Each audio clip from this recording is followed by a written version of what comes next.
wabarakatuh. Perkenalkan, nama saya Siti Nur Indah Sapitri, Prodi Ekonomi Syariah Fakultas Agama Islam, Universitas Kiai Haji Wahab Hasbumo. Di sini saya akan mempresentasikan tentang tema pekerja anak.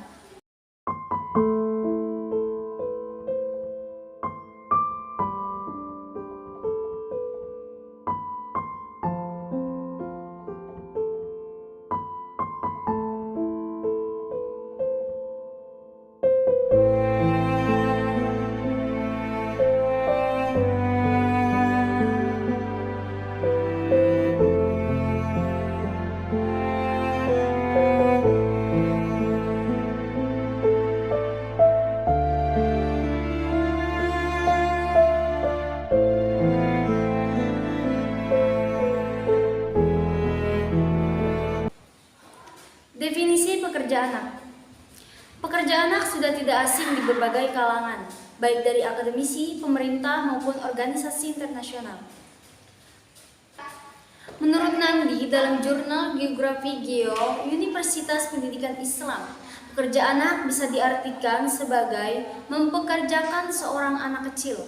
Hal ini bisa mengganggu dari mulai kepribadian, kesehatan, keamanan, dan juga masa depan seorang anak kecil. Membicarakan soal pekerja anak, apa saja penyebab yang bisa menyebabkan seseorang mempekerjakan anaknya sendiri untuk mencari nafkah? Di sini saya akan menjelaskan 3 penyebab apa saja yang bisa menyebabkan seorang anak bekerja. Yang pertama ialah kemiskinan.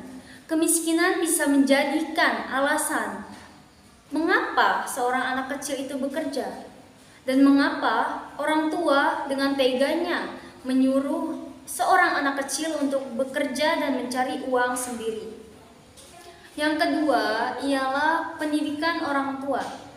Rata-rata pendidikan orang tua di Indonesia ini hanya sampai SMA. Dari situlah kita bisa melihat bahwasannya dukungan orang tua untuk seorang anak berpendidikan tinggi itu kurang karena ia merasa dengan 9 tahun sekolah itu sudah cukup untuk pendidikan seorang anak. Yang ketiga, akses pendidikan. Akses pendidikan di sini masih terbatas di berbagai daerah, seperti yang miskin tidak mampu untuk masuk sekolah yang mahal. Nah, itu bisa menjadikan seorang anak tersebut minder dan tidak ingin bersekolah. Lalu ia kemudian memilih untuk bekerja dan mencari uang sendiri. Seperti yang kita tahu, setiap hal yang kita lakukan pasti ada dampak negatif. Di sini ada 3 dampak negatif dari pekerja anak tersebut. Yang pertama ialah kesehatan. Kesehatan mental itu sangat penting bagi seorang anak yang masih di bawah umur, apalagi yang umurnya masih 10 tahun ke atas atau 17 tahun ke atas.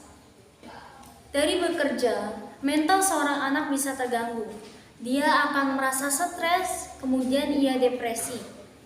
Yang kedua ialah putus sekolah.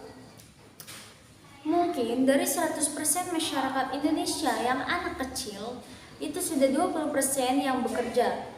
Karena ia memilih untuk putus sekolah dan memutuskan pendidikan, dan ia memilih untuk bekerja dan menghasilkan uang. Yang ketiga ialah eksploitasi atau kekerasan. Kekerasan bisa menjadikan dampak negatif yang sangat-sangat keras bagi seorang anak yang bekerja. Di sini ada data statistik seorang pekerja anak di Indonesia. 1,2 juta seorang anak bekerja dari mulai 10 tahun hingga 17 tahun ke atas. Dan kebanyakan itu ada di bidang pertanian. 60% seorang anak bekerja di bidang pertanian, baik itu di ladang sendiri ataupun di ladang orang lain. Dan kalian tahu, provinsi mana yang paling banyak mempekerjakan seorang anak? Jawa Tengah dan Jawa Timur. Jawa Timur termasuk provinsi terbanyak yang mempekerjakan seorang anak di bidang pertanian ataupun di bidang lainnya. Di sini tertulis kerangka hukum dan kebijakannya yang mendukung untuk memberhentikan pekerja anak, termasuk Undang-Undang Perlindungan Seorang Anak. Ada beberapa upaya penanggulangan pekerja anak, diantaranya ialah peningkatan akses pendidikan, pelatihan keterampilan keluarga, pengawasan dan penegakan hukum, serta kampanye kesadaran publik.